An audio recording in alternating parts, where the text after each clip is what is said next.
शताब्दी के सबसे महानतम क्रांतिकारी विचारक संत ओशो का जन्मदिन है और हम आज उनको याद कर रहे हैं। आज उनका 92वां जन्मदिन है। 1931 में उन्होंने जन्म लिया था मध्य प्रदेश में। चंद्रमोहन जैन उनका नाम था। बाद में वो जो है उन्होंने सागर यूनिवर्सिटी से पढ़ाई करी और जबलपुर यूनिवर्सिटी में वो प्रोफेसर हो गए और वहीं पर उन्होंने फिर नौकरी छोड़ के उन्होंने संन्यास ले लिया। और ओशो जिनको हम जानते हैं ओशो नाम से, उनका पहले नाम था आचार्य रजनीश।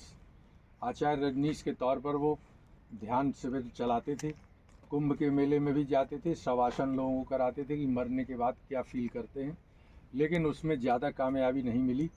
फिर उन्होंने सक्रिय ध्यान, जो उनका मेन ध्यान है, उन्होंने प्रारंभ किया, जिससे अमेरिका में बहुत ज़्यादा लोगों ने उसे पसंद किया और बहुत हलचल मची। और बाद में उन्होंने अपना नाम जब चेंज किया, भगवान श्री रजनीश रखा, तो एक कंट्रोवर्सी उनके साथ हुई। लोगों ने कहा अपने आप को भगवान कहने लगे। फिर उन्होंने भगवान शब्द की व्याख्या की कि भगवान क्या होता है। उन्होंने कहा हर व्यक्ति भगवान बन सकता है। जिस व्यक्ति के पास भौतिक, आध्यात्मिक, मानसिक सारी समृद्धि हासिल जिसने कर ली हो, वो व्यक्ति भगवान हो सकता है। जितने भी भगवान हुए हैं सभी इसी तरह के थे। तो भगवान बनना ही ज़िंदगी में लक्ष्य है। उन्होंने ये एक सिद्धांत दिया।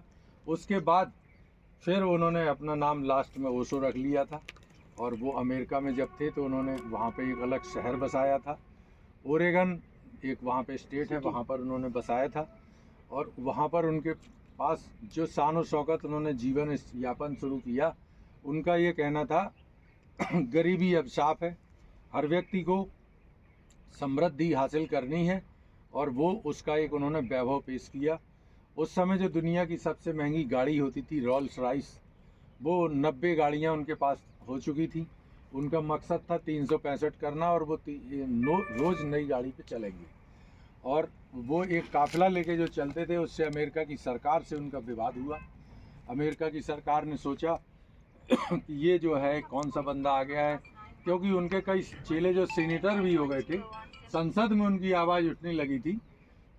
फिर उनको वहाँ दंडित किया गया, उनको सज़ा दे दी गई। बाद में उन्होंने देश छोड़ दिया और वो अपने देश आए। उन्होंने कहा कि ध्यान ही सर्वोपरि है। ध्यान अगर इंसान रोज़ करता है तो उसको वो कभी तनाव में नहीं रह सकता, वो स्वस्थ रहेगा और उसके जीवन में तरक्की आएगी। ध्यान को उन्होंने सबसे इम्पोर्टेंट माना और उन्होंने 113 विधियाँ ध्यान की बताई हैं। उसमें एक हास्य भी है, जिसको हम लोग चाहते हैं सब लोग थोड़ा सा हास्य में हो जाए।